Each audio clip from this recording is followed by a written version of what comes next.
Hello everyone, I am Yasher. आज इस video में भारतीय न्याय संहिता के चैप्टर 6 की बात करेंगे हम। इसमें सेक्शन 100 से लेकर 146 तक की बात करेंगे। चैप्टर 6 ऐसे ऑफेंसेस की बात करता है जो मानव शरीर पर प्रभाव डालते हैं, जिसमें offences affecting life, hurt to human body, wrongfully restrain, wrongful confinement, criminal forces and assaults, kidnapping, abducting, slavery and forced labour, इन सब की बात करेंगे। चलिए वीडियो स्टार्ट करते हैं। सबसे पहले सेक्शन 100 जो कल्पेबल होमिसाइड की बात करता है, आपराधिक मानववध। इसके अंतर्गत कोई ऐसा एक्ट आता है जो डेथ कॉज करता है किसी व्यक्ति की। मान लीजिए आपको दिमाग में चल रहा है कि आपको सामने वाले व्यक्ति को मारना है और आपको नॉलेज है कि आप जो एक्ट करने वाले हैं, आप उस पर हमला करने वाले हैं या जो भी तरह का आप काम करने वाले हैं, उससे सामने वाले व्यक्ति की डेथ हो जाएगी। या फिर आप उस सामने वाले व्यक्ति को इस तरह से इंजरी दे रहे हैं कि सामने वाले व्यक्ति की उस इंजरी के कारण मौत हो जाती है। और आपको पता था, आपको नॉलेज था, आपका इंटेंशन भी था उस सामने वाले को मारने का, और आपको नॉलेज था कि आपके उस एक्ट से, आपके उस कार्य से सामने वाले की मृत्यु हो सकती है। तो ये चीज़ कल्पेबल होमिसाइड में ही आती है। इसमें इंटेंशन होना और नॉलेज होना दोनों ज़रूरी है, और उसके कारण व्यक्ति की मृत्यु हो गई तो वो कल्पेबल होमिसाइड ही माने जाएगा, आपराधिक मानववध की श्रेणी में आएगा। अब इसके कुछ एग्जाम्पल हैं, इलस्ट्रेशंस हैं कि मान लीजिए ए, बी और जेड तीन व्यक्ति हैं। अब जेड व्यक्ति झाड़ियों के पीछे खड़ा है। ये बात ए जानता है कि जेड झाड़ियों के पीछे है, लेकिन बी नहीं जानता कि जेड झाड़ियों के पीछे है। ए जेड को मारने के उद्देश्य से बी को कहता है कि उस झाड़ी पर गोली चलाओ। अब ए जानता था, उसका इंटेंशन था कि ये गोली जाकर जेड को लग जाए, लेकिन बी को नहीं पता है, इसलिए बी गन फायर कर देता है झाड़ियों में, जिससे वो बुलेट जाकर जेड को लग जाती है और उसकी मृत्यु हो जाती है। तो यहाँ पर बी तो अपराधी नहीं होगा क्योंकि उसका इंटेंशन नहीं था, उसे पता नहीं था कुछ, लेकिन ए अपराधी होगा कल्पेबल होमिसाइड का। एक और इलस्ट्रेशन देखिए। मान लीजिए पेड़ पर या झाड़ियों में कोई बर्ड बैठा है। उस बर्ड को मारने के उद्देश्य से ए कोई व्यक्ति है, वो गन फायर कर देता है। अब ए का उद्देश्य था कि वो गन का जो बुलेट है वो जाकर उस बर्ड को लगे, लेकिन गलती से जेड झाड़ियों के पीछे आ जाता है और वो बुलेट जाकर जेड को लग जाती है और जेड की मृत्यु हो जाती है। तो इस केस में भी ए जो व्यक्ति है जिसने गन चलाई है वो अपराधी नहीं होगा, कल्पेबल होमिसाइड का अपराधी नहीं होगा ये, क्योंकि जेड को मारने का उसका कोई उद्देश्य नहीं था।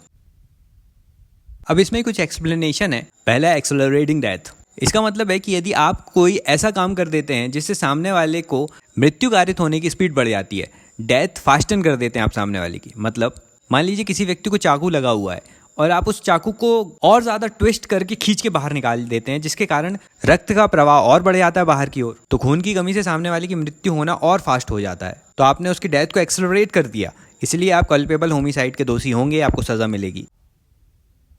दूसरा एक्सप्लेनेशन है इफेक्टिवनेस ऑफ ट्रीटमेंट इरेलेवेंट। अब देखिए, ऐसा कोई आप एक्ट कर देते हैं जिसको प्रिवेंट किया जा सकता था मेडिकल ट्रीटमेंट के द्वारा, लेकिन फिर भी डिले होने से सामने वाले की मृत्यु हो जाती है, तो भी आप कल्पेबल होमिसाइड के दोषी होंगे। फिर तीसरा एक्सप्लेनेशन आता है death of an unborn child. मतलब यदि माँ के घर में कोई शिशु है, तब उसकी मृत्यु कारित कर रहे हैं आप, आपकी वजह से सामने वाले बच्चे की मृत्यु हो रही है माँ के गर्भ में, तो ये कल्पेबल होमिसाइड नहीं है, ये मिसकैरेज वाला केस है। लेकिन यदि उस बच्चे ने जन्म ले लिया है और उसके बाद आप ऐसा कोई काम करते हैं कि उस बच्चे की मृत्यु हो जाती है, तो इसे कल्पेबल होमिसाइड या आपराधिक मानववध की श्रेणी में रखा जाएगा। ये सारी चीजें थी सेक्शन 100 में।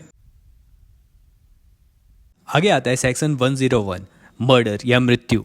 देखिए, इससे पहले जो कल्पेबल होमिसाइड पढ़ा हमने, उसका जब इंटेंशन बढ़ जाता है, हाई मेंस्ट्रिया के साथ कोई व्यक्ति काम करता है, तो वो मर्डर कहलाता है। इसमें भी किसी व्यक्ति की डेथ होती है, लेकिन जो मारने वाला व्यक्ति है, जो अपराधी है, वो ऐसा कार्य करता है जिससे सामने वाले की मृत्यु होती है, और उसका इंटेंशन, क्लियर इंटेंशन होता है कि वो जो कार्य कर रहा है उससे सामने वाले की मृत्यु हो जाएगी। और इस इंटेंशन के साथ ऑफेंडर सामने वाले को एक ऐसी इंजरी देता है जिसे वो जानता है कि क्लियरली ऐसी इंजरी करने से सामने वाले की मृत्यु हो ही जाएगी, जैसे गले को चाकू से काट देना या उसके हेड में बुलेट फायर कर देना, तो ये भी मर्डर है। इसके अलावा कोई व्यक्ति सामने वाले को जाकर एक ऐसा घाव देता है जिससे साधारण तौर पर किसी भी व्यक्ति की मृत्यु हो जाए, तो वो गया तो घाव देने के उद्देश्य से था, इंजरी कॉज करने के उद्देश्य से था, लेकिन उससे सामने वाले की मृत्यु हो गई, तो ये भी मर्डर की कैटेगरी में ही आता है। इसके अलावा ऑफेंडर जानता है, उसके नॉलेज में है कि वो जो सामने वाले को बॉडी इंजरी करने जा रहा है या वो जो एक्ट करने जा रहा है उससे सामने वाले को इंजरी होगी, और वो इंजरी इतनी डेंजरस होगी कि सामने वाले की मृत्यु हो जाए। तो यदि इस चीज़ का नॉलेज है और फिर भी वो ऐसा काम करता है, तो इसे भी मर्डर की कैटेगरी में ही माना जाएगा। तो कल्पेबल होमिसाइड और मर्डर में हाई मेंस्ट्रिया का डिफरेंस है। मर्डर होमिसाइड का मोस्ट सीवियर फॉर्म है, क्लियर इंटेंशन के साथ किया जाता है और इसके लिए डेथ पेनल्टी या लाइफ इम्प्रिजनमेंट की सज़ा होती है। कुछ इलस्ट्रेशन है इसके लिए। एक कोई व्यक्ति है वो जाकर जेड को शूट कर देता है मारने के लिए और जेड की मृत्यु हो जाती है, तो क्लियर उसका इंटेंशन था जेड को मारना, इसीलिए ये मर्डर है। दूसरा है कि एक कोई व्यक्ति है वो यह जानता है कि जेड नाम का व्यक्ति एक पर्टिकुलर डिजीज से प्रभावित है। अब ए जाकर कुछ ऐसा कार्य कर देता है जिस कार्य से कोई भी साधारण व्यक्ति जिसे वो डिजीज नहीं है उसे तो कोई प्रभाव नहीं पड़ेगा, लेकिन जेड को जो डिजीज है वो उसके पर्टिकुलर कार्य करने से जेड की मृत्यु हो जाएगी। एग्जाम्पल के लिए जेड एक हार्ट का मरीज है। अब ए जाकर कुछ ऐसा कर देता है जिससे जेड के हार्ट की फंक्शनिंग में प्रॉब्लम हो जाए। अब ए जो काम कर रहा है वो नॉर्मल ह्यूमन के लिए तो ठीक है, नॉर्मल ह्यूमन को कुछ नहीं होगा, लेकिन एक हार्ट के मरीज के लिए जो जेड है उससे उसकी मृत्यु हो सकती है और जेड ऐसे में मर जाता है, तो इसे मर्डर कहा जाएगा। तीसरा इलस्ट्रेशन है कि ए नाम का व्यक्ति जेड नाम के व्यक्ति पर तलवार चलाता है या लाठी से उसको घाव देता है जिससे जेड की मृत्यु हो जाती है। अब यहाँ पर ए नाम के व्यक्ति का इंटेंशन सिर्फ घाव देने का था, उसे मारने का नहीं, लेकिन उस घाव से जेड की मृत्यु हो गई तो भी ए मर्डर का आरोपी होगा। अब किन किन कंडीशन में कोई एक्ट मर्डर नहीं कहलाएगा, इसके कुछ एक्सेप्शंस देख लेते हैं। पहला, यदि कोई सामने वाला आपको उकसा रहा है, प्रवोक कर रहा है, जिससे आपने अपना सेल्फ कंट्रोल खो दिया और ऐसा एक्ट कर दिया जिससे सामने वाले प्रवोक करने वाले की मृत्यु हो गई, तो ये मर्डर नहीं होगा, ये कल्पेबल होमिसाइड माना जाएगा। हाँ, लेकिन ये जो प्रोवोकेशन है सामने वाले के द्वारा ही किया जाना चाहिए। आप खुद से ही प्रोवोक नहीं कर सकते खुद को कि खुद को ही उकसा लिया कि हाँ जाकर उसका मर्डर करना है, तो इसे मर्डर ही माना जाएगा। इसके अलावा यदि सामने वाला कोई लॉफुल एक्ट कर रहा है, सामने वाला हो सकता है कोई लोक सेवक हो जो आपको अरेस्ट करने आ रहा है और आप ये कह रहे हैं कि मैंने सेल्फ डिफेंस में प्रवोक होकर उसको मार दिया, तो ये भी काम नहीं करेगा। यदि कोई सामने वाला लॉफुल एक्ट कर रहा है तो आपको उसकी बात माननी होगी, आप प्रवोक होकर उस पर हमला नहीं कर सकते हैं। यदि आप ऐसा करते हैं तो इसे मर्डर माना जाएगा। इसके अलावा जो प्रवोक कर रहा है, यदि आपने उसी को मारा है तो इसे कल्पेबल होमिसाइड माना जाएगा, लेकिन जो प्रवोक कर रहा है उसके अलावा तीसरे इंसान को आप मार देते हैं प्रवोक होकर, तो तीसरे इंसान के मर्डर के आरोपी होंगे आप, कल्पेबल होमिसाइड के नहीं, क्योंकि तीसरा इंसान शांत खड़ा था, उसने आपको प्रवोक नहीं किया था। अगला अपवाद आता है exceeding right of private defence. मतलब यदि आप अपने प्राइवेट डिफेंस में अपनी प्रॉपर्टी को, अपनी जान को बचाने के लिए अपनी लॉफुल लिमिट्स को एक्सीड करते हो विदाउट प्रीमेडिएशन, मतलब इससे पहले आपको कोई नॉलेज नहीं थे कि आप ऐसा कुछ करने वाले हो, लेकिन अभी प्रतिरक्षा में, प्राइवेट डिफेंस में आप ऐसा कोई काम कर देते हैं और सामने वाले की मृत्यु हो जाती है, तो इसे मर्डर नहीं माना जाएगा, कल्पेबल होमिसाइड में आएगा ये। एग्जाम्पल के लिए कोई चोर है जो आपके घर में घुसता है और वो चाकू निकाल लेता है आपको डराने के लिए आप पर, और आप पर हमला कर देता है ताकि वो पकड़ा ना जाए। उससे डरकर आप अपने आप को बचाने के लिए गन निकाल लेते हो। अब ये आपका राइट नहीं है कि उस पर गन फायर कर दो, लेकिन प्रतिरक्षा में आप उस पर गन फायर कर देते हैं जिससे की मृत्यु हो जाती है, तो इसे मर्डर न मानकर कल्पेबल होमिसाइड माना जाएगा। अगला है तीसरा एक्सेप्शन कि यदि कोई लोक सेवक है वो गुड फेथ में अपनी पावर को एक्सीड करता है जिससे सामने वाले की मृत्यु हो जाती है। एग्जाम्पल के लिए मान लीजिए कोई डाकू है, वो भागते भागते फायर कर रहा है, तो उसे पकड़ने के लिए या उसे रोकने के लिए कोई पुलिस ऑफिसर फायर करता है जिससे उस डाकू की मृत्यु हो जाती है, तो ये तो उस पब्लिक सर्वेंट या पुलिस ऑफिसर की ड्यूटी थी, तब इस चीज को मर्डर नहीं माना जाएगा क्योंकि उसने जो काम किया है वो गुड फेथ में किया है। अगला फोर्थ एक्सेप्शन आता है सडन फाइट विदाउट प्रीमेडिएशन।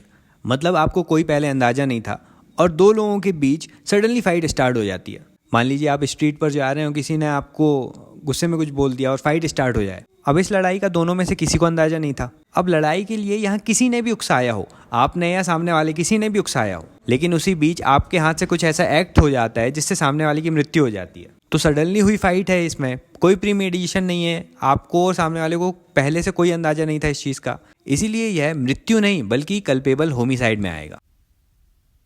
अगला अपवाद या एक्सेप्शन है consent of person killed above age of 18। मतलब 18 साल की उम्र से अधिक का कोई व्यक्ति है, वो वॉलेंट्री कंसेंट दे देता है ऐसे कार्य को करने से के लिए जिससे उसकी डेथ कॉज हो सकती है या डेथ होने का रिस्क होता है, और फिर यदि उसकी मृत्यु हो जाती है तो इसे कल्पेबल होमिसाइड माना जाएगा, मर्डर नहीं। हाँ, लेकिन यदि वो 18 साल से कम का है और फिर कंसेंट दे रहा है ऐसा कार्य करने के लिए, तो इसे मर्डर माना जाएगा। एग्जाम्पल के लिए आप किसी 18 साल से कम उम्र के बच्चे को कुछ ऐसी तरह से उकसाते हैं कि वो जाकर सुसाइड कर लेता है, तो आप यहाँ पर हत्या के दुष्प्रेरण के अपराधी होंगे, इसे मर्डर ही माना जाएगा। लेकिन 18 साल से अधिक का कोई व्यक्ति है और आप उस व्यक्ति को उकसा रहे हैं कि कहीं पर जाकर, किसी प्लेस पर जाकर अपने आप को बॉम्ब से उड़ा दे, और वो आपकी बातों में आकर मान भी जाता है और ऐसा कर देता है जिससे उसकी मृत्यु हो जाती है, तो आपने उकसाया है, इसीलिए आप कल्पेबल होमिसाइड के अपराधी होंगे, हत्या के नहीं। ये था सेक्शन 101। आगे आता है section 102 culpable homicide by causing death of a person other than person whose death was intended. मतलब आप किसी का मर्डर करने गए, इंटेंशन के साथ गए, नॉलेज के साथ गए कि मैं जो काम करने जा रहा हूँ, एक्ट करने जा रहा हूँ, उससे सामने वाले की मृत्यु हो जाएगी, लेकिन जिसका आप मर्डर करने गए उसकी मृत्यु ना होकर तीसरे किसी इंसान की मृत्यु हो गई। हो सकता है आपने किसी को टारगेट करके गन चलाया और उसकी बुलेट जाकर उस टारगेट में न लगकर उसके पीछे खड़े वाले टारगेट को लग गई। हो सकता है वो टारगेट मूव हो गया, अब किसी तीसरे व्यक्ति को वो बुलेट लग गई जिससे उसकी मृत्यु हो गई, लेकिन आपका इंटेंशन तो किसी ना किसी को मारने का ही था ना। तो आप मृत्यु के या कल्पेबल होमिसाइड के दोषी माने जाएंगे। ये डिपेंड करेगा कि आपका इंटेंशन कितना स्ट्रांग था सामने वाले को मारने के लिए। आगे है सेक्शन 103, हत्या के लिए दंड, पनिशमेंट फॉर मर्डर। तो किसी भी तरह से मर्डर करने के लिए पनिशमेंट में या तो डेथ सेंटेंस दिया जाता है या लाइफ इम्प्रिजनमेंट, आजीवन कारावास की सजा दी जाती है, साथ में फाइन भी लायबल होता है उस पर। अब देखिए, इसमें 5 या 5 से अधिक व्यक्ति मिलकर race, caste, community, gender, place of birth, language, personal belief, religion या आइडियोलॉजी के अलग होने पर किसी की मृत्यु कर देते हैं, सामूहिक मृत्यु करते हैं। मतलब मूल वंश, जाति, समुदाय, लिंग, जन्म स्थान, भाषा, व्यक्तिगत विश्वास या किसी भी तरीके से कोई व्यक्ति अलग राय रखता है आपसे और 5 या 5 से अधिक लोग मिलकर उसका मर्डर करते हैं, ये hate crimes, lynching, mob murder हो सकता है। तो ऐसा काम करने वाले ग्रुप के जितना भी एक प्रत्येक व्यक्ति होगा, हर एक व्यक्ति को पनिशमेंट या तो डेथ सेंटेंस या लाइफ इम्प्रिजनमेंट के रूप में दी जाएगी, क्योंकि हर एक व्यक्ति मर्डर का आरोपी है उसमें। अगला आता है section 104, punishment for murder bye life convict. यदि कोई ऐसा व्यक्ति है जो पहले से ही लाइफ इम्प्रिजनमेंट की सजा भोग रहा है, आजीवन कारावास के लिए दंडित है पहले से वह व्यक्ति, और वो किसी भी समय बाहर आकर या तो पैरोल पर बाहर आ गया हो और बाहर आकर जेल से एक और मर्डर कॉज कर देता है, तो इस केस में उस व्यक्ति को आगे की सजा में मृत्युदंड या आजीवन कारावास दिया जाएगा। आजीवन कारावास में भी नेचुरल डेथ होने तक का इसे सज़ा मिलेगी, कोई रेमिशन नहीं आएगा, कोई अर्ली रिलीज के लिए ये लागू नहीं होगा, पूरा जीवन जेल में ही काटना होगा अब इसे। आगे section 105, punishment for culpable homicide not amounting to murder. मतलब यहाँ पर मर्डर किसी ने नहीं किया, कल्पेबल होमिसाइड का आरोपी है। अब उसके दिमाग में मेंटल स्टेट क्या थी, मेंसरिया कितना था, उसके अकॉर्डिंग उसे पनिशमेंट दी जाएगी। कैटेगरी 1 में इसमें आता है कि इंटेंशन बेस्ड होमिसाइड। यदि कोई ऐसा व्यक्ति है जो उस इंटेंशन के साथ, सामने वाले को मारने के इंटेंशन के साथ ही कोई एक्ट करता है, जैसे किसी के सर में एक जोर से लोहे की रॉड मारता है और उसे पता है कि इससे ये मर जाएगा और सामने वाले की डेथ हो जाती है, तो इस कंडीशन में उस व्यक्ति को लाइफ इम्प्रिजनमेंट की सज़ा या फिर 5 से 10 साल के बीच की सज़ा दी जाएगी और फाइन भी लायबल होगा उस पर। दूसरी कैटेगरी में नॉलेज बेस्ड होमिसाइड आता है। इसमें व्यक्ति को ये नॉलेज होता है कि वो जो काम करने जा रहा है उससे सामने वाले की मृत्यु हो सकती है, लेकिन उस कार्य का इंटेंशन उसका सामने वाले को मारना नहीं है। एग्जाम्पल के लिए, एक कोई व्यक्ति है, वो सी को किसी गड्ढे में धकेल देता है। अब उसे पता था कि इससे इसकी मृत्यु हो सकती है, लेकिन उसका इंटेंशन नहीं था सामने वाले सी को मारने का। अब जब इंटेंशन नहीं है लेकिन फिर भी एक्ट कर दिया है, तो कल्पेबल होमिसाइड तो होगा और सामने वाले की मृत्यु भी हो गई है। तो इस कंडीशन में 10 साल तक की सज़ा होगी और फाइन भी इम्पोज किया जा सकता है इस पर। ये था सेक्शन 105। अगला है section 106, causing death by negligence. तो रैश या नेग्लिजेंस के कारण यदि किसी की डेथ कॉज हो जाती है, मतलब आप ऐसा कोई उतावलेपन से कोई काम कर रहे हैं, जल्दबाजी में कोई काम कर रहे हैं जिससे सामने वाले की मृत्यु हो जाती है, या आपका जो काम है उसको नेग्लेक्ट कर रहे हैं, खुद के काम को सही से ठीक तरीके से परफॉर्म नहीं कर रहे। मान लीजिए एक डॉक्टर है, वो अपने आप काम को कोई सही तरीके से परफॉर्म नहीं कर रहा है और फिर किसी की मृत्यु हो जाती है, तो उसके लिए पनिशमेंट इस प्रकार है कि रैश या नेग्लिजेंट एक्ट के द्वारा यदि डेथ होती है तो 5 साल तक की सज़ा और फाइन भी इम्पोज किया जाता है। ये जनरल पब्लिक पर अप्लाई है। फिर यदि नेग्लिजेंट का काम कोई डॉक्टर के द्वारा किया जा रहा है तो उसे 2 साल तक की सज़ा और फाइन भी इम्पोज किया जाएगा उस पर, लेकिन सिर्फ तब जब डेथ ट्रीटमेंट के दौरान हो। इसके अलावा रैश ड्राइविंग और फ्लीइंग विदाउट रिपोर्टिंग का केस है या हिट एंड रन का केस है, तो उसमें 10 साल तक की सज़ा और फाइन भी इम्पोज किया जा सकता है। आगे section 107, abetment of suicide of vulnerable persons. इसका मतलब है कि आप ऐसे किसी छोटे बच्चे या किसी अनसाउंड माइंड के पर्सन जिसका माइंड सही नहीं है, जो अपने लिए डिसीजन नहीं ले सकता, उसे उकसा रहे हो, किसी भी गलत तरीके से उकसा रहे हो और आपकी बातों में आकर वो जाकर सुसाइड कर लेते हैं, तो ऐसे छोटे बच्चे या अनसाउंड माइंड के व्यक्ति को उकसाने के लिए, उसकी सुसाइड कॉज करने के लिए आपको फिक्स टर्म में 10 साल तक की सज़ा हो सकती है, फाइन भी इम्पोज होगा। लेकिन मैक्सिमम पनिशमेंट लाइफ इम्प्रिजनमेंट तक भी हो सकती है। But rare of the rarest cases में जहाँ अबैटमेंट के सर्कमस्टेंसेस इंटेंसिटी बहुत ज़्यादा है तो वहाँ पर डेथ पेनल्टी भी दी जा सकती है। यहाँ पर इंटेंसिटी ऑफ अबैटमेंट को देखा जाएगा डिग्री ऑफ पनिशमेंट के लिए कि सामने वाले को कौन सी पनिशमेंट दी जाएगी। आगे सेक्शन 108 अबैटमेंट ऑफ सुसाइड। इसे किसी भी नॉर्मल व्यक्ति को यदि कोई उकसा रहा है सुसाइड करने के लिए और वह सुसाइड कर लेता है तो इस कंडीशन में एबेटर को 10 साल तक की सज़ा मिलेगी और फाइन भी इम्पोज किया जाएगा। Section 109 attempt to murder. कोई व्यक्ति यदि किसी का मर्डर करने जाता है और सामने वाले की डेथ नहीं हुई है लेकिन वो अटेम्प्ट टू मर्डर का अपराधी है तो इस केस में उसे 10 साल तक का इम्प्रिजनमेंट होगा और साथ में फ़ाइन भी लगाया जाएगा।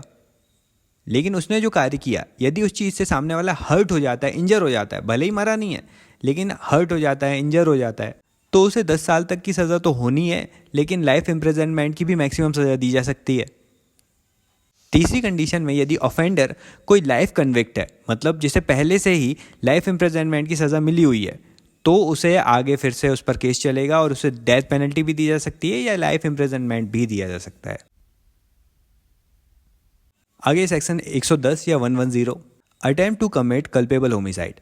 तो यदि आप कोई ऐसा एक्ट करते हैं जिससे आप मर्डर के दोषी नहीं हैं बल्कि कल्पेबल होमिसाइड के दोषी हैं, मतलब ऐसा कोई कार्य कर रहे हैं जिससे सामने वाले की डेथ हो सकती है लेकिन फिर भी सामने वाला सर्वाइव कर जाता है, तो कल्पेबल होमिसाइड अटेम्प्ट करने के लिए आपको 3 साल तक का इम्प्रिजनमेंट हो सकता है और साथ में फ़ाइन भी लगाया जा सकता है। फिर यदि अटेम्प्ट करते वक्त सामने वाले को हर्ट हो गया है, इंजरी हो गई है, आपने घायल कर दिया है सामने वाले को, तो 7 साल तक का इम्प्रिजनमेंट हो सकता है, साथ में फ़ाइन भी लगाया जाएगा या दोनों दिया जा सकता है। आगे सेक्शन 111 या 111 ऑर्गेनाइज्ड क्राइम या संगठित अपराध। तो ऐसे भी कोई एक्टिविटी, अनलॉफुल एक्टिविटी कोई व्यक्ति कर रहा है, कोई सिंगल व्यक्ति कर रहा है या कोई ग्रुप कर रहा है, जैसे robbery, kidnapping, vehicle theft, extortion, land grabbing, contract killing, economic offence, cyber crime, trafficking of person, drugs, weapons, illicit goods और services, human trafficking for prostitution and ransom. ये सारे गलत काम कोई एक सिंगल पर्सन के द्वारा या ग्रुप ऑफ पर्सन के द्वारा किए जा रहे हैं, सिंगली या जॉइंटली। या तो ये काम कोई एक पर्सन कर सकता है अपने एक सिंडिकेट के लिए जो उस सिंडिकेट का मेंबर हो, वो ऐसे सारे काम वायलेंस का यूज़ करके, हिंसा के द्वारा या फिर मारने की धमकी देकर हो सकता है, उससे उसे फाइनेंशियल बेनिफिट्स भी हो, सिंडिकेट के द्वारा फंड भी किया जाता हो उसे, तो ये सारी चीज़ें ऑर्गेनाइज क्राइम में आती हैं। अब देखिए यहाँ सिंडिकेट क्या होता है, ये 2 या 2 से अधिक पर्सनों का ग्रुप होता है। सिंडिकेट होता है जो अनलॉफुल एक्टिविटी करते हैं। अब यहाँ अनलॉफुल एक्टिविटी भी ऐसी हो जो 3 साल से अधिक की सज़ा हो जिसमें, और वो कंटिन्यू क्राइम करते जा रहे हैं और पिछले 10 सालों में एक चार्जशीट उस पर फाइल हो गई है और इसे कॉग्निजेंस मिल गया है कोर्ट का। इसमें इकोनॉमिक ऑफेंस भी आते हैं। अब आगे सब क्लॉज 2 में हम इनकी पनिशमेंट्स देखेंगे। तो यदि कोई भी ऑर्गेनाइज क्राइम आप कर रहे हैं और उस क्राइम करने से किसी व्यक्ति की डेथ हो जाती है तो इसकी सज़ा डेथ पेनल्टी या लाइफ इम्प्रिजनमेंट होगी, साथ ही 10 लाख का मिनिमम फ़ाइन इम्पोज किया जाएगा। फ़ाइन और भी ज़्यादा हो सकता है लेकिन मिनिमम 10 लाख होगा, 10 लाख से कम नहीं। इसके अलावा कोई आप ऑर्गेनाइज क्राइम करते हैं लेकिन सामने वाले की मृत्यु नहीं होती है तो इसमें 5 साल तक की सज़ा होगी और 5 लाख तक का मिनिमम फ़ाइन लगाया जाएगा। 5 लाख से ज़्यादा का भी लगाया जा सकता है। अगला सबसेक्शन 3 कहता है कि यदि आप ऑर्गेनाइज क्राइम के रूप में अबेटमेंट कर रहे हो, अटेम्प्ट कर रहे हो, कंस्पायरेसी कर रहे हो, फैसिलिटेशन कर रहे हो, तो मिनिमम 5 साल की सज़ा होगी जिसे लाइफ इम्प्रिजनमेंट तक बढ़ाया जा सकता है और मिनिमम 5 लाख का फ़ाइन तो लगेगा ही। फिर सबसेक्शन 4 कहता है यदि आप ऐसे ऑर्गेनाइज क्राइम सिंडिकेट का मेंबर बनते हैं जो अनलॉफुल एक्टिविटी करता है तो मिनिमम 5 साल की सज़ा और मैक्सिमम लाइफ इम्प्रिजनमेंट भी हो सकता है और मिनिमम 5 लाख का जुर्माना तो लगेगा ही। फिर सबसेक्शन 5 कहता है कि ऑर्गेनाइज क्राइम ऑफेंडर को हार्बर देना, उसे शरण देने के केस में यदि आप उसके ऑफेंडर के पति या पत्नी नहीं हो, स्पाउस नहीं हो, कोई और व्यक्ति हो, तो भी आप सामने वाले को हार्बर देते हो, शरण देते हो, तो मिनिमम 3 साल की सज़ा और मैक्सिमम लाइफ इम्प्रिजनमेंट तक हो सकता है और साथ ही मिनिमम 5 लाख तक का जुर्माना तो लगेगा ही।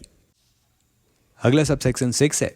इसमें यदि आपने ऑर्गेनाइज क्राइम के थ्रू किसी की प्रॉपर्टी हड़पी है तो उसमें मिनिमम 3 साल तक की सज़ा, मैक्सिमम लाइफ इम्प्रिजनमेंट हो सकता है और 3 लाख का मिनिमम फ़ाइन तो लगेगा ही।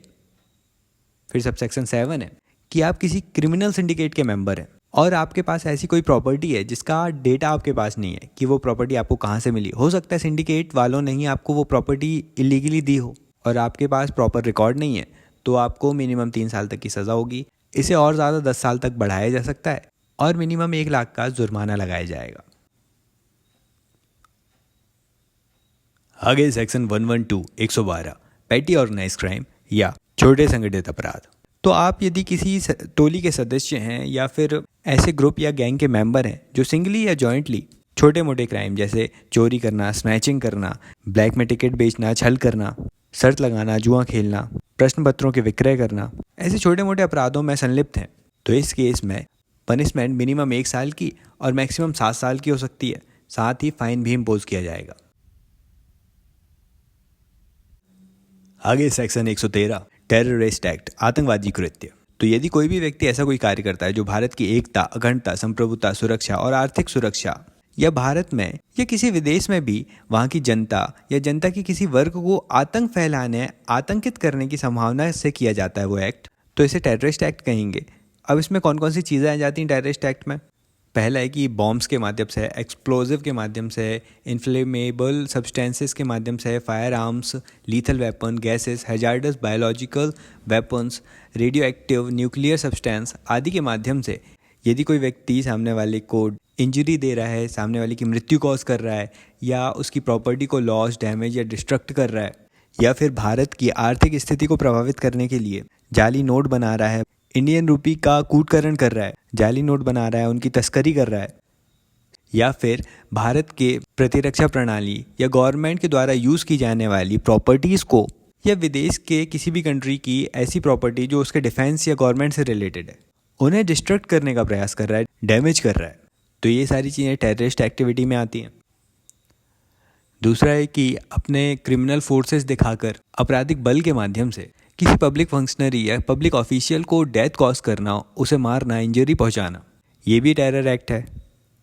फिर तीसरा है कि किसी ऐसे व्यक्ति को डिटेन करते हो, किडनैप करते हो, एबडक्ट करते हो और उसे मृत्यु का भय दिखाकर उसे मारते हो, इंजर करते हो और वो पर्सन किसी भी गवर्नमेंट का, इंडियन गवर्नमेंट का या विदेश में किसी भी देश की गवर्नमेंट का, इंटरनेशनल ऑर्गेनाइजेशन का या अंतर्राष्ट्रीय या अंतर सरकारी संगठन का हिस्सा है और आप उसे उसके काम ना करने को कहते हो, उसे डरा कर, तो भी ये टेरर एक्ट है।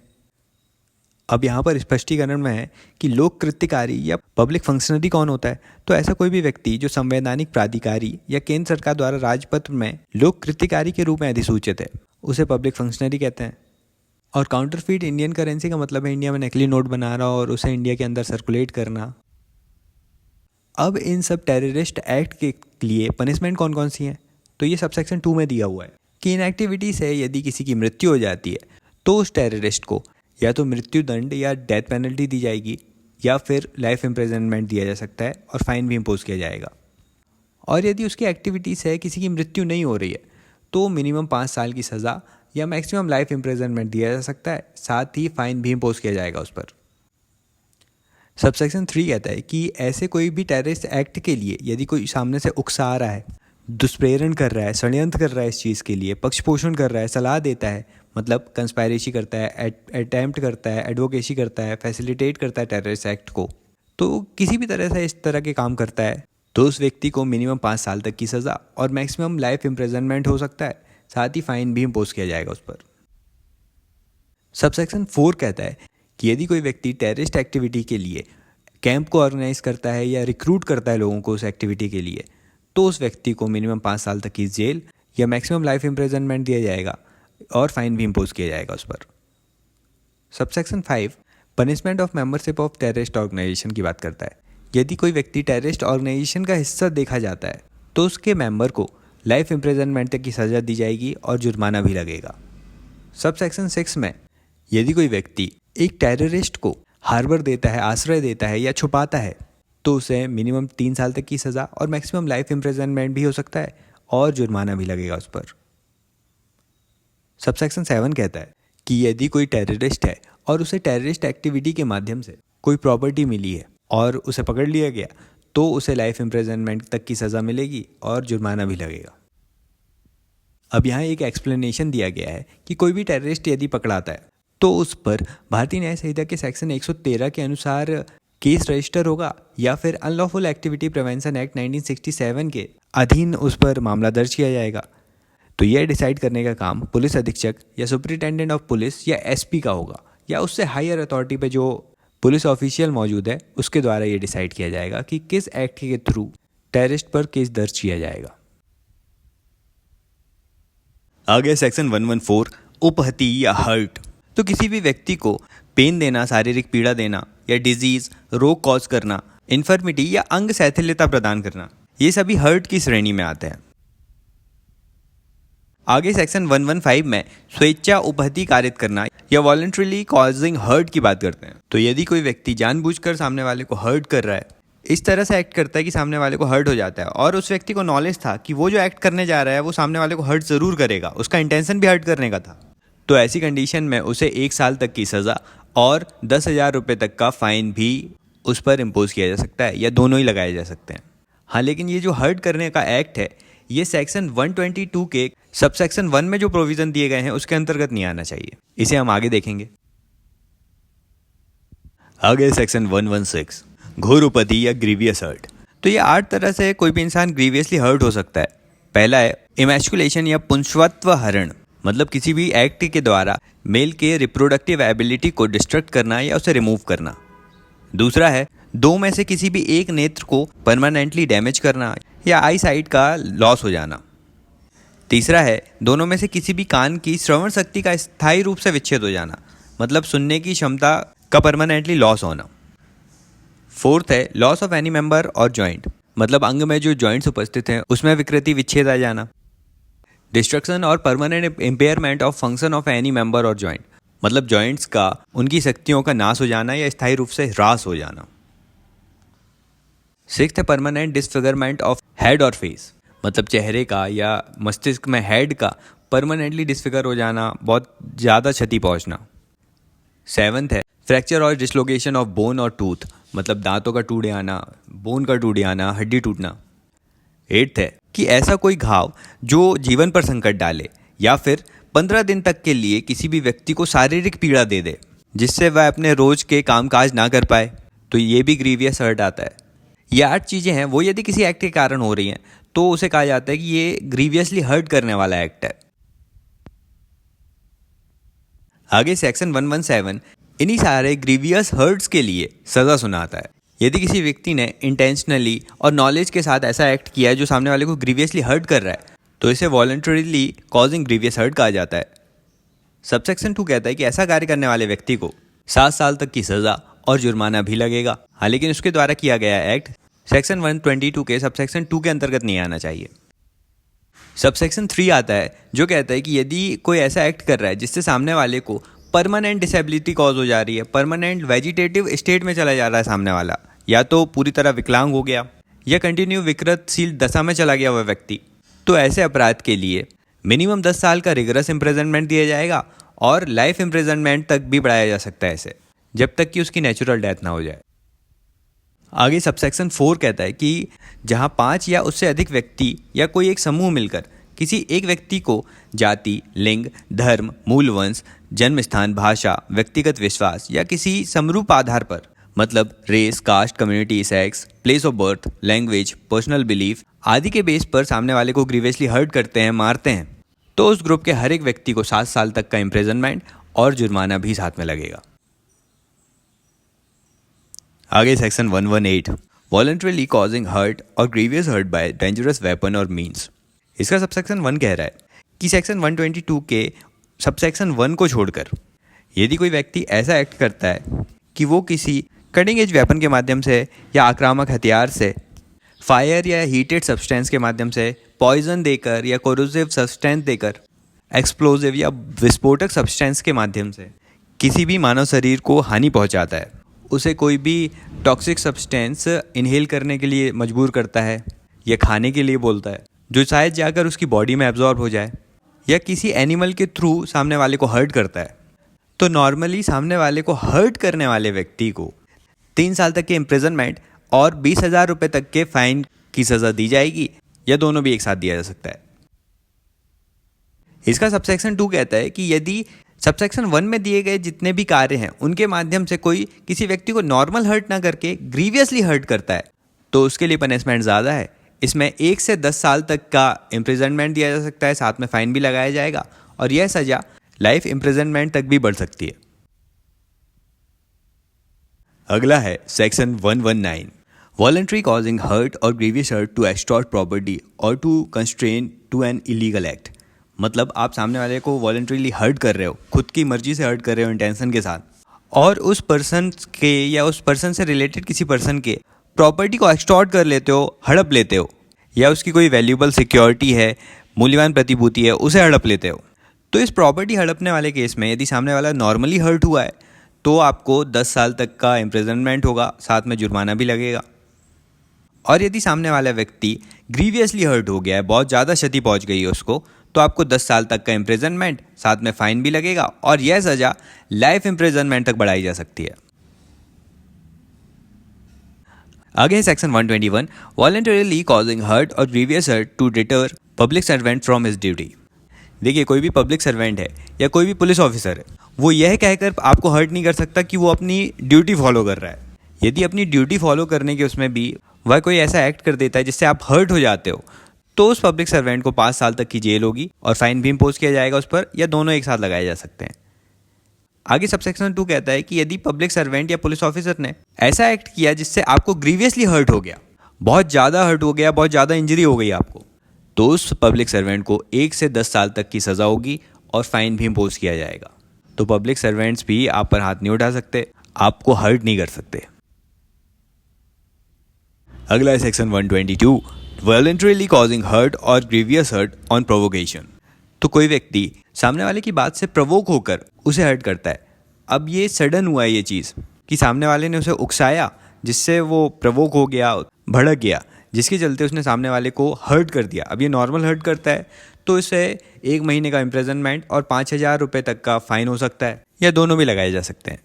अब यहाँ पर इंसान को पता नहीं था कि वो किसी को हर्ट करने जा रहा है, या फिर उसे नॉलेज नहीं था कि वो कुछ ऐसा कर देगा, लेकिन प्रोवोकेशन के माध्यम से उसने कर दिया ये चीज़। नॉर्मल हर्ट हुआ तो ये सज़ा थी, लेकिन यदि सामने वाले ने किसी को ग्रीवियसली हर्ट कर दिया प्रोवोक होकर, तो उसे 5 वर्ष तक का इम्प्रिजनमेंट मिलेगा और 10,000 रुपये तक का फाइन उस पर इम्पोज किया जा सकता है, या दोनों ही लगाए जा सकते हैं। आगे section 123, causing hurt by means of poison etcetera with intent to commit an offence.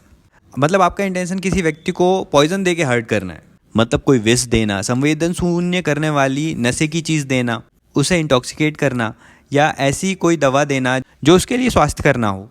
तो यदि आप किसी व्यक्ति को ऐसी चीज़ देते हैं या उसे खाने के लिए विवश करते हैं और आपका इंटेंशन उसे हर्ट करने का ही था, और आपको नॉलेज भी था कि इस चीज़ को देने से सामने वाला हर्ट होगा, तो आपको 10 साल तक का इम्प्रिजनमेंट और जुर्माना भी साथ में दिया जा सकता है।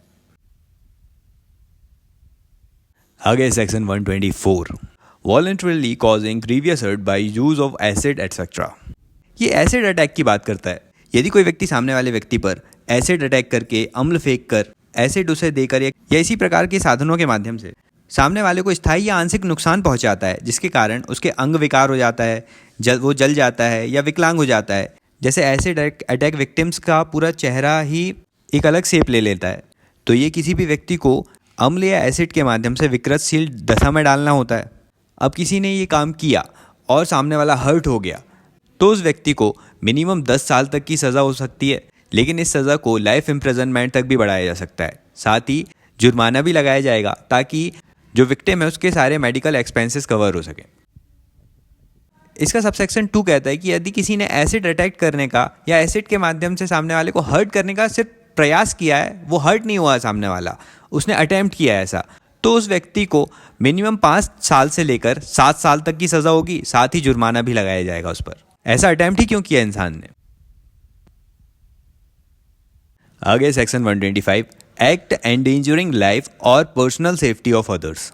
तो यदि कोई व्यक्ति रैशली एक्टिविटी या उतावलेपन से या नेग्लिजेंटली या उपेक्षा के माध्यम से सामने वाले व्यक्ति के जीवन को हर्ट करता है, उसके सुरक्षा को संकट में डालने का प्रयास करता है, तो उसकी एक्टिविटी ऐसी है कि सामने वाला हर्ट हो सकता है। तो यदि सामने वाला हर्ट नहीं हुआ है, तब व्यक्ति के रैश और नेग्लिजेंट एक्ट के लिए उसे 3 मंथ का मैक्सिमम इम्प्रिजनमेंट या मैक्सिमम फाइन 2500 रुपये तक का इम्पोज किया जाएगा उस पर।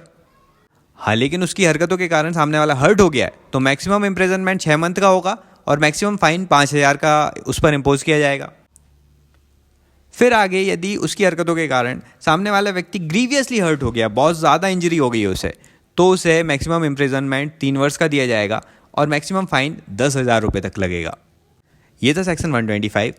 अब वीडियो बहुत ज़्यादा लंबा हो जाएगा यदि आगे की चीज़ें इसी लेक्चर में करेंगे हम, तो अभी इसे 125 सेक्शन तक ही रखते हैं। आगे चैप्टर 6 का पार्ट 2 आएगा जिसमें बचे हुए सेक्शंस कवर किए जाएंगे। If you like this video please do subscribe the channel. इस वीडियो को लाइक करना और जितना ज़्यादा से ज़्यादा हो सके अपने फ्रेंड्स के साथ शेयर भी करना। Thank you so much for listening.